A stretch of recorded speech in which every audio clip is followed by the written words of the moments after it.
Phone tapping కేసులో SIT విచారణకు హాజరయ్యారు మాజీ ఎంపీ సంతోష్ రావు. సిఆర్పిసి 160 కింద నిన్న సంతోష్ రావుకు సిట్ నోటీసులు ఇచ్చింది.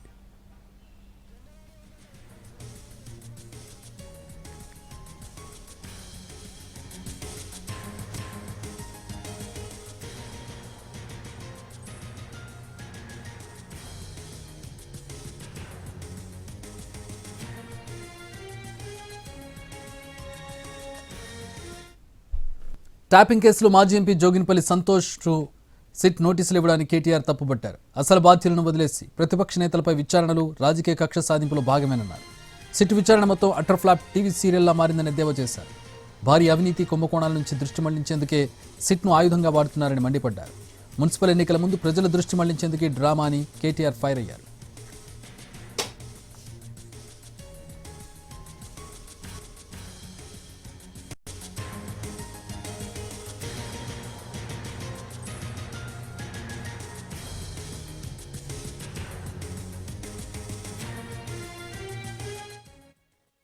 మాజీ ఎంపీ సంతోష్ రావుపై కీలక వ్యాఖ్యలు చేశారు కవిత. పార్టీ నాయకుడికి ఉద్యమకారులను దూరం చేసింది సంతోష్ రావు అన్నారు. ఫోన్ ట్యాపింగ్ కేసులో సంతోష్ రావుకు నోటీసులు ఇచ్చింది పారదర్శకంగా విచారణ జరగాలని కోరుతున్నట్టు చెప్పారు. అంతేకాదు రేవంత్ రెడ్డికి ఇన్ఫార్మర్గా సంతోష్ రావు ఉన్నారని కీలక వ్యాఖ్యలు చేశారు కవిత.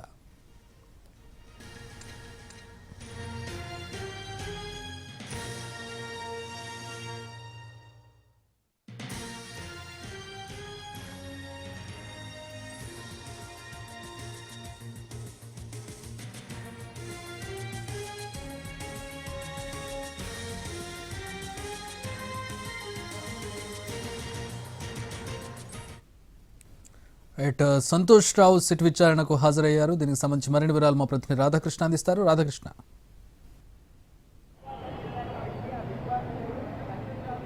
చక్రి కొద్దిసేపటి క్రితమే జోగిన్పల్లి సంతోష్ రావు ఫోన్ ట్యాపింగ్ కేసుకు సంబంధించిన దాంట్లో సిట్ కార్యాలయం ముందు విచారణకు హాజరు కావడం జరిగింది. తన వెంట కొన్ని డాక్యుమెంట్స్ కూడా సంతోష్ రావు తీసుకొని వెళ్ళాడు. ఇందులో సిట్ జారీ చేసిన నోటీస్ కాపీ కూడా వెంట తీసుకొని వెళ్ళడం జరిగింది. ప్రస్తుతం మనం సిట్ కార్యాలయం బయట చూడొచ్చు. కూడా కొంత హడావుడి అయితే స్టార్ట్ కావడం జరిగింది. ఎప్పుడైతే సంతోష్ రావు వచ్చాడో ఆ టైంలో కొంతమంది బీఆర్ఎస్ కి సంబంధించిన వాళ్ళు రావడంతో వాళ్ళందరినీ కూడా ఇక్కడ నుండి పంపించి వేయడం అయితే జరిగింది. సంతోష్ రావుతో పాటు కొంతమంది బీఆర్ఎస్ నాయకులు, ఎమ్మెల్సీ పోచపల్లి శ్రీనివాసరెడ్డి రావడం జరిగింది. వాళ్ళందరూ కూడా ఇక్కడ నుండి లోపలికి వెళ్ళిపోయిన తర్వాత, అంటే సంతోష్ రావు లోపలికి వెళ్ళిపోయిన తర్వాత ఇక్కడ నుండి అయితే పంపించి వేయడం జరిగింది. ప్రధానంగా సంతోష్ రావుకి సంబంధించిన ఈ ఫోన్ ట్యాపింగ్ అంశంలో అతను కేసీఆర్ కి సంబంధించిన దాంట్లో మొత్తం కూడా సంతోష్ రావే సమాచారాన్ని చేరవేసేవాడు అనేది ప్రధానంగా సిట్టు భావిస్తుంది.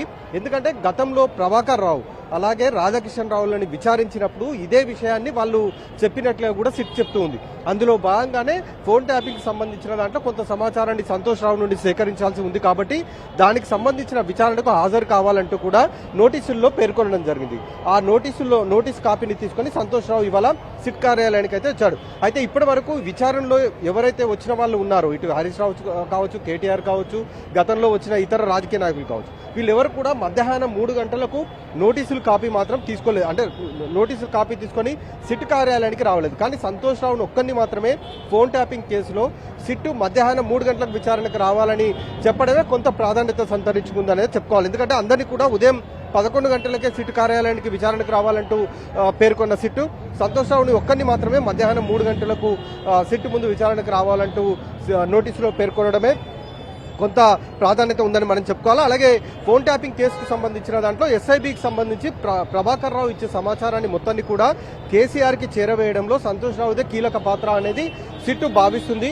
అందులో భాగంగానే అతను విచారించడానికి సిట్టు పిలిపించడం జరిగింది. అలాగే ఎస్ఐబికి ఫోన్ నెంబర్లు ఇవ్వడంలో, అంటే కొన్ని నెంబర్లను ట్యాప్ చేయడంలో ఎస్ఐబికి సంతోష్ రావు నెంబర్లు ఇచ్చినట్లుగా కూడా గతంలో విచారణ జరిగిన సందర్భంలో అధికారులు చెప్పడం జరిగింది. కాబట్టి ఆ నెంబర్లు ఎవరు చెప్తే ఇచ్చారు, ఎవరి ద్వారా ఈ నెంబర్లు ఫోన్ ట్యాపింగ్ చేయించారన్న దానికి సంబంధించి సంతోష్ రావు నుండి వివరాలు రాబట్టే అవకాశం అయితే కనబడుతుంది. ఇవాళ సంతోష్ రావుని విచారించడం గత కొద్ది రోజులుగా హరీష్ రావు తర్వాత కేటీఆర్, ఆ తర్వాత ఇప్పుడు సంతోష్ రావు, నెక్స్ట్ ఎవరు బీఆర్ఎస్ లో నెక్స్ట్ ఎవరిని సిట్ విచారించబోతుంది అనేది కూడా సర్వత్రా ఉత్కంఠత అయితే ఒకవైపు కొనసాగుతుంది. ప్రస్తుతం అయితే సిట్ కార్యాలయంలో సిట్కు సంబంధించిన అధికారులు ఇద్దరున్నారు.